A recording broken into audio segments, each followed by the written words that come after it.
여러분 안녕하십니까. 가을을 재촉하는지 참 비가 많이 내리고 있습니다. 이틀째 장대비가 계속 내립니다. 아마 녹음 여기 소리에도 아마 빗소리가 묻어 들어갈 것 같습니다. 오늘은 습여성성이란 그 고사로 한번 살펴보겠습니다. 습관할 때 습관, 줄여, 이룰성, 성품성, 습여성성. 습관이 품성으로 굳어진다는 뜻입니다. 습관이란 것은 수없이 많은 행동이 반복되어 그리고 만들어져서 고착화된 그 은행의 질서, 이렇게 제가 정의를 만들어 봤습니다. 그런 상황이 되면 반드시 그런 반응을 보이게 되는 현상을 습관이라고 하죠. 습관은 그 사람의 본성에서 더 강화된 제2의 천성으로 고착되어 버립니다. 사람은 살면서 많은 시행착오를 반복하면서 자기도 모르게 습관으로 강화됩니다. 강화된 습관은 인생의 복음이 되기도 하지만 고치지 못할 고백이 되기도 합니다. 3살 버릇 80까지 간다는 속담은 잘못된 습관을 미리 방지하기 위함이죠. 물론 좋은 습관이 되어 인생을 충실하게 살아가는 힘이 되기를 원하는 바도 있을 겁니다. 제자가 공자에게 물었습니다. 선생님은 날 때부터 모든 것을 헤아리는 지혜를 가지고 있었나요? 아니야. 나는 배워서 깨닫고 터득한 사람이야. 나는 나이가 어린 사람에게도 배울 것이 있다면 주저하지 않았어. 이를 두고 불치하문이라고 하죠. 안일불자, 부끄러울 치자, 아래하자, 물을 문자. 내가 모르는 것을 묻고 도움을 청하는 것을 부끄럽게 생각하지 않았지. 그리고 나는 내가 싫어하는 바를 다른 사람에게 강요하지 않았어. 기소부력을 물시의인하라. 그 말이지. 내가 싫어하는 바를 다른 사람에게 강요하지 않았단 말이야. 왜냐하면 내가 싫은 만큼 상대방도 싫을 것이고 내가 기분이 나쁜 만큼 상대도 기분이 상하기 마련이기 때문이야. 가지를 잘 쳐주고 받침대로 받쳐준 나무는 곧게 자라지만 내버려둔 나무는 아무렇게나 자란단다. 사람도 이와 마찬가지여서 남이 자신의 잘못을 지적해주는 말을 잘 듣고 고치는 사람은 그만큼 발전하게 된단다. 군자는 타인의 좋은 점을 말하고 악한 점을 말하지 않는다. 반대로 소인은 타인의 좋은 점은 말하지 않고 악한 점만 말한단다. 그리고 군자는 3가지 경계할 바가 있지. 젊었을 때는 혈기가 잡히지 않았기에 여색을 경계해야 하고 장년이 되면 혈기가 바야흐로 굳셈으로 다투는 것을 경계해야 되고 늙으면 혈기가 이미 쇠하였으므로 탐욕을 경계하라는 것이야. 제가 왜 이렇게 복잡하게 리허설을 풀어갈까요? 제가 오늘 이 글을 쓰는 이유부터 이제 밝혀드리겠습니다. 지금 애국진영을 이끄시는 기독교 목사님들 사이에 분란이 일어났습니다. 주사파에 관대한 것처럼 비춰지는 대형교회 목사들의 이야기가 아니라 애국진영 목사님들의 얘기이기 때문에 더욱 혼란스럽죠. 구체적으로 말씀드리면 전광훈 목사님을 중심으로 애국운동, 광화문운동을 함께 하셨던 목사님들의 대립이 심각한 상황입니다. 당사자들끼리 의견 충돌이라면 우리가 뭐라 할 말이 있겠습니까마는, 하지만 애국진영을 이끌어 오신 지도자들이 듣기가 껄끄러울 정도로 난타전인이 볼썽사납다는 거죠. 어쩌겠습니까? 이대로 갈라지고 찢어져서 주사파 정권이 바라는 바대로 소멸되어 버리시렵니까?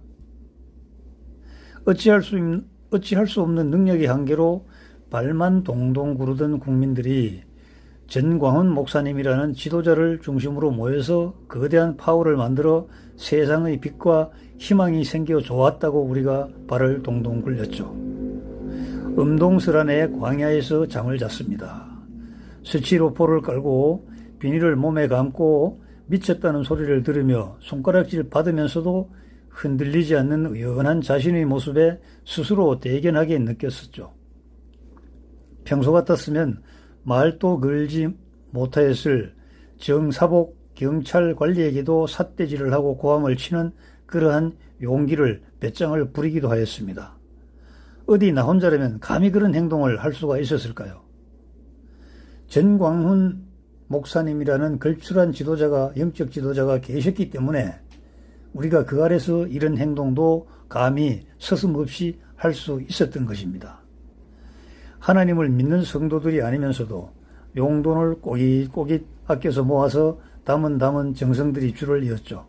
멀리 천안에서, 가까운 동두천에서 야식을 사들고 찾아온 고마운 손길들도 잊을 수가 없습니다.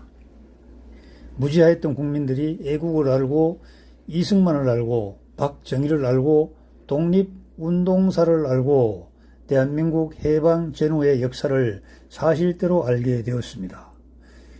정말 누가 대한민국을 일으켰고 누가 대한민국을 파괴하려 했는지 이제 모두가 다 알게 되었습니다. 광화문 설교를 통해 창조주 하나님을 알고 돌아온 사람들이 너무너무 많아서 즐거웠습니다. 여러분, 대통령을 끌어내린다는 말이 그렇게 쉬울 리가 없습니다. 박근혜 대통령을 탄핵할 때 10여만의 인파가 하루도 거르지 않고 장작불을 태우면서 시위를 벌였죠.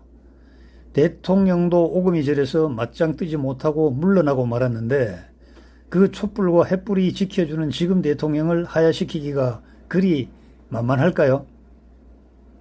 여러분, 툭하면 한 게 뭐 있냐고, 전광훈 목사님 한 게 뭐 있냐고, 한 거 어마어마하게 많습니다. 우리 대한민국 국민들의 마음속에 애국이라는 불씨를 심어준 것, 그 이상 큰 것이 어디 있습니까? 그러니 함부로 욕하지는 마십시오. 애국 진영은 1대3으로 싸우고 있습니다. 중공과 북계가 가담한 싸움이기 때문이죠. 초라하고 왜소한 싸움입니다. 현 정부 들어서고 우방혈맹인 미국과 거리 척을 두었기 때문에 그나마 멀리서 바라보고 있는 실정이기 때문에 애국 진영은 더더욱 왜소한 것이죠. 그런데 이 일에 불과한 세력이 갈라지고 있습니다. 애국 시민들은요, 안타깝기 그지없습니다. 지적할 말이 있으면 넌지시 별도의 채널로 하면 좀 좋겠습니까? 정말요? 비난받는 저들도 일정한 추종자를 가지고 있는 엄연한 세력인데 지적받으면 기분 나쁜 건 사실 아닐까요? 욕하는 사람도 욕을 먹는 사람도 평생 아멘 아멘 하는 사람들로부터 꽃가마를 탄 그러한 사람들이기 때문에 언제 어느 곳에서라도 추정하는 눈앞에 추종 세력들이 있으니 사실은 자기가 왕이라고 생각하고 살았습니다. 성경을 말씀을 잘도하지만 그거는 변사에 불과합니다. 자기 마음은 예수를 중심에 둔 게 아니고 자기가 중심에 있는 것이죠. 그러나 지적하는 사람은 고칠 것이 없습니까? 광야에서 참 말이 많은 거 아세요? 설교하고 내려온 목사들이 다가오는 성도들을 슬슬 피합니다. 고마워서 인사하러 갔는데 눈을 아래로 깔고 쳐다보지도 않으려 합니다. 뭐 문둥입니까? 문둥이 피하듯이 피한다는 비난을 그 당사자들은 들었습니까? 전광훈 목사님이라는 걸출한 지도자 아래, 지도자의 우산 아래 둥지를 틀고 호가호위하지는 않았습니까? 물리적으로 다가갈 수 없는 저와 같은 일반 성도들의 한계를 이용하여 전광훈 목사님의 눈을 가리지는 않았습니까? 성도들은 애가 탑니다. 오죽하면 하나님은 참 짓궂다고도 해요. 왜냐하면 저토록 훌륭한 목사님에게 가시와 은근키를 왜 붙여놓으셨나고. 저거 하나만 없었더라도 수백만이 모여들었을 텐데. 지금 대구 동성내에서 9명 모여서 애국 포럼하는 목사도요, 전광훈 목사님을 비난한답니다. 이게 무슨 9명으로? 아닙니다. 아니죠. 1000명으로부터 손가락질을 당하면 병이 없어도 시들시들 알아누워서 죽는다고 합니다. 그게 고사로 천부소지 무병지역사라고 하죠. 하여튼요, 많은 사람들이 돌아섰습니다. 다시 오게 만들어야 합니다. 돌아선 사람들의 판단이 옳든 그르든 그건 문제로 삼을 수가 없어요. 떠난 사람의 발길을 돌리기 위해서 무진 애를 써야 합니다. 오판하에 돌아선 사람이 자기의 오판을 쿨하게 인정하고 다시 돌아오기가 쉽겠습니까? 당신이라면, 목사님이라면 그렇게 할 수 있겠습니까? 광화문 광장을 덮었던 많은 애국 시민들이 등을 돌린 것과 또 보이지 않는 곳에서 성원을 보냈던 많은 시민들의 마음을 접은 이유는 4가지입니다. 여기서 꼭 말해야 됩니까? 여기서 조목조목 꼬집어 써야 알아들을 수 있습니까? 말하지 않겠습니다. 단지 부탁드리건대 전략적으로 임하십시오. 아무리 옳은 말이라도 사람의 기분을 상하게 하면 아니 됩니다. 자기들끼리 해결할 사항을 공개된 투어를 이용하여 동네방네 소문내서 무슨 유익이 있습니까? 제발 싸우지 마십시오. 나라를 살리려면요, 싸우지 마십시오. 애국 성도의 애타는 마음을 조금이라도 이해한다면 싸우지 마십시오. 예배당에서 행사장에서 아멘하는 열렬 지지자들을 보고 혹하지 마십시오. 그러면요, 지금 대깨문이나 1도 다를 바가 없어요. 제가 들은 대로 말씀을 드리겠습니다. 나단이가 너무 나댄다. 영석이가 영석이다. 이런 말들이 나돌고 있어요. 제가 알려드리는 거니까 그냥 받으시면 좋겠습니다. 제가 개인적으로 전해드릴 채널이 없어서 이렇게 하고 있습니다. 애타며 울분타는 우리 심령을 누가 알아줍니까? 애국 성도와 시민들은요, 지금 이 순간에도 넋을 놓고 울고 있습니다. 아, 대한민국이여. 아, 한국교회여. 아, 목회자님들이여. 결국 우리를 죽이시려고 이러시는 것은 아니겠죠. 애국은요, 혼자 할 수 있습니다. 애국은 혼자 할 수 있어요. 그러나 애국 운동은 함께 무리를 이루어야 합니다. 흰돌, 검은돌 구분하면 아니 됩니다. 애굽에서 유월할 때 이스라엘 백성을 따라 나온 다중 잡종들 있었지 않습니까?